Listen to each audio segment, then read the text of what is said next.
DC साहब देवांश यादव से गुजारिश है कि sir, this is how the mineral wealth of our border and this is how the mineral wealth of our India is being looted by the land mafia, is being looted by the mining mafia, and this is the menace of the illegal mining. Thank you very much. ये है 5वां spot जहां पर रेत का अंबार लगा हुआ है और ये किजाई पुल के बीचों बीच यहां पर तत्ता पानी से नीचे का स्पॉट है। और मजे की बात यह है कि यहां पर सफायर वैली के नाम से ये टिप्पर ट्रक JK 17-15-37 ये गाड़ी अभी भी यहाँ पर लोड हो रही है। जैसे जैसे अंधेरा होने लगता है यहाँ पर एक्टिविटी जो है इलीगल माइनिंग की और transportation of our natural resources की यहाँ से जो है शुरू हो जाती है। मैं आपको दिखा पा रहा हूँ इस वक्त यहाँ पर अभी भी बेलचे से जो है इसके अंदर रेत भरी जा रही है। यहाँ से लेबर आगे पीछे जा रही है। आप लोग काम करो यार, आप लोग, आपको किसी ने बोला काम करने के लिए, आप लोग काम करो। बट मैं सिर्फ इतना पूछ रहा हूँ कि ये रेत किसकी, अगर आपको पता है तो रेत किसकी है भाई साहब? अली मोहम्मद अब्बास किजाई का है क्या, ठेकेदार है वो? अच्छा, तो इनका कहना है कि मोहम्मद अब्बास के नाम से जो है यहाँ पर रेत डंपिंग की हुई है और वो यहाँ से रेत बेचते हैं। और ये टिप्पर किसका है, ये नंबर मैं आपको दिखा दे रहा हूँ, JK 17-15-37 इसका नंबर है। अब ये देखिए, एडमिनिस्ट्रेशन को ये दिखा दे रहा हूँ कि अब हम देखना चाहेंगे क्या इनके ऊपर कोई कार्रवाई होती है या नहीं होती है। एक बार पहले भी हमने वीडियो सरफेस करा था लेकिन उसके ऊपर एक्शन कुछ हुआ नहीं है। पाउडर मचेल में एक बार फिर से सभी दर्शकों का स्वागत है। पाउडर मचेल जनता के हितों का ताबेदार आज आपके समक्ष एक ऐसी रिपोर्ट लेकर के आया है कि जो बहुत गंभीर मुद्दा पाउडर के अंदर बना हुआ है।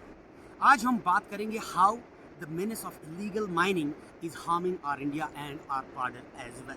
आज इस वक्त हम जिस जगह पर खड़े हैं ये गोसी का वो इलाका है, अठोली और गुलाबगढ़ के बीच में पड़ता है। और मैं चाहूँगा अपने कैमरामैन से कि दिखाएं कि ये एक साइट है जहाँ पर माइनिंग होती है। अब कहा यह भी जाता है सोर्सेज के थ्रू कि ये जो है अप्रूव्ड है, इसका प्रॉपर टेंडरिंग हुई है इसकी, और यहाँ पर परमिशन के साथ जो है माइनिंग की जाती है। ये रेत और बजरी के अंबार आप देख सकते हैं, ये गाड़ियाँ यहाँ पर आप, ये जो जगह थी, क्या सवाल ये उठता है यहाँ पर, क्या इस जगह पर गवर्नमेंट ने या एडमिनिस्ट्रेशन ने जो मेला कराया था या जो रिवर राफ्टिंग हुई थी, क्या वो इस ठेकेदार की जगह पर हुई थी या फिर ये सरकारी ही ज़मीन है कि जहाँ पर उन्होंने अपना मेला करवाया था?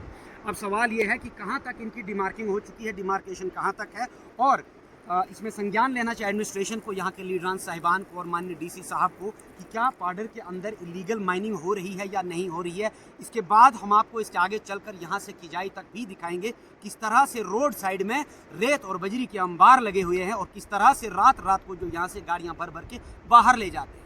यहाँ पर पुलिस के नाके भी लगे हुए हैं, क्या वो प्रॉपर तरीके से परमिशन देख करके उनकी चेकिंग कर रहे हैं या नहीं कर रहे हैं। आप लोगों को बता दूं, अगर आप पाउडर मचेल की पिछली वीडियोस देखेंगे तो एक वीडियो आप उसमें देखेंगे जिसमें बारामूला श्रीनगर का एक नंबर लगा हुआ था कश्मीर का, जो यहाँ से रात को लीगल तरीके से लोडिंग वहाँ पर रेत की हो रही थी। जब हमने उन्हें पकड़ा और पूछा तो वो रेत वहीं पर छोड़ के चले गए।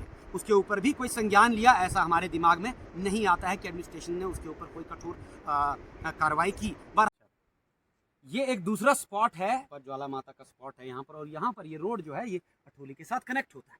यहाँ पर ये रेत का अंबार आप देख सकते हैं जो माइनिंग करके लाया गया है पाउडर के किसी रिवर बैंक से। अब अगर ये गोसी में जिनको टेंडरिंग है उन्होंने यहाँ पर स्टॉक ये जमा किया है तब तो इट इज़ अंडरस्टैंडेबल, लेकिन अगर ये किसी थर्ड पर्सन ने लाया है और कहाँ से लाया है ये भी एक विषय है खोज पड़ताल करने का, और इंक्वायरी इस पर भी बिठाई जानी चाहिए एडमिनिस्ट्रेशन द्वारा कि जगह जगह जो रेत के अंबार लगाए हुए हैं ये कहाँ से लाए जा रहे हैं। मुझे ऐसा बिल्कुल नहीं लगता, और मेरे सोर्सेज के हिसाब से ये पक्की जानकारी है कि जो रेत का ढेर यहाँ पर लगाया गया है ये जो गुलाबगढ़ में जो टेंडरिंग हुई है वहाँ का भी नहीं है, और ये रेत जो है यहाँ पर गोसी से भी नहीं है, क्योंकि वहाँ पर उनके पास सैंपल स्पेस उनके पास है जहाँ पर अपनी स्टॉकिंग जमा डंपिंग कर सकते हैं। इस वक्त जिस जगह पर हम खड़े हैं, अगर हम कहें कि हम रेत के पहाड़ पर खड़े हैं तो कहना गलत नहीं होगा। अपने कैमरामैन से चाहूँगा कि मेरे चारों तरफ कैमरा घुमाएं और दिखाएं कि यहाँ पर भी रेत के अंबार लगे हुए हैं। पाउडर की दरियाओं से जो रेत आती है उसके यहाँ पर अंबार और ढेर लगे हुए हैं। अब यहाँ पर फिर से वही सवाल उत्पन्न होता है कि क्या इस रेत की डंपिंग लीगल तरीके से की गई है, कि क्या इस रेत को जहाँ से निकाला गया है उस जगह का पैसा भरा जाता है या नहीं भरा जाता है, क्या GST भरी जाती है या नहीं भरी जाती, क्या इसकी रॉयल्टी हमारी सरकार के खजाने में जाती है या नहीं जाती है, या लोकल एडमिनिस्ट्रेशन और पुलिस वालों के साथ मिली भगत करके इलीगल तरीके से जो है डंपिंग की जाती है और क्या इलीगल तरीके से इस रेत को और नेचुरल रिसोर्सेज को बाहर बेचा जाता है। ये चौथा स्पॉट मैं आपको इस वक्त दिखा रहा हूं हमारी उस पहल के अंदर कि जहां पर मैं गुलाबगढ़ से लेकर के किजाई या करथई तक के छोटे से 3-4 किलोमीटर के स्ट्रेच के अंदर ही मैं आपको कितनी लोकेशन दिखा रहा हूं जहां पर नेचुरल रिसोर्सेज रेत या बजरी की डंपिंग या स्टॉकिंग हमारे यहाँ पे लोगों ने कर रखी है। हम आपको आगे भी दिखाएंगे, चौथी लोकेशन आपको ऑलरेडी दिखा चुके हैं, आगे भी आपको हम और दिखाएंगे और कितने रेत के अंबार लगे हुए और किस तरीके से जो इलीगल माइनिंग का धंधा पाडर में इस वक्त मैं समझता हूँ JNK में सबसे ज्यादा कहीं अगर चल रहा है तो पाडर के अंदर चल रहा है। और इसके ऊपर लीडरान साहिबान का खुलकर सामने ना आना और किसी के काम पर जो अंकुश नहीं लगा पाना कहीं ना कहीं असमर्थ है एडमिनिस्ट्रेशन और गाड़ी है। और ये मैं आपको 5वां या 6ठा स्पॉट दिखा रहा हूँ पाडर के अंदर, गुलाबगढ़ से लेकर के करथई के बीच का जो स्ट्रेच है, यहाँ पर 6ठी जगह पर यहाँ पर इलीगल माइनिंग का धंधा हो रहा है। यहाँ पर हम आपको दिखाएंगे लेबर यहाँ पर भी लगी हुई है और ये यहाँ पर रेत का अंबार यहाँ पर भी लगा हुआ है, लोग यहाँ पर भी काम कर रहे हैं। अब इस पर फिर से सवाल निशान यहाँ की एडमिनिस्ट्रेशन, यहाँ के पुलिस डिपार्टमेंट पर उठता है कि जिनके नाके से हो करके ये गाड़ियां जाती है। अगर यहाँ पर पुलिस डिपार्टमेंट अपना काम ईमानदारी से करती तो ये गाड़ियां यहाँ से पार नहीं जाती, लेकिन कहीं ना कहीं फिर से सवाल निशान और संशय ये बना हुआ है कि कहीं ना कहीं एडमिनिस्ट्रेशन इसमें मुलव्वस है, पैसे खाती है, तभी तो ये गाड़ियां पास होती हैं। और डीसी साहब देवांश यादव से गुजारिश है कि sir this is the real picture of Paddar, this is how the illegal mining is being done and Padar's natural resources are being looted by these illegal mining mafias in collaboration with the local administration।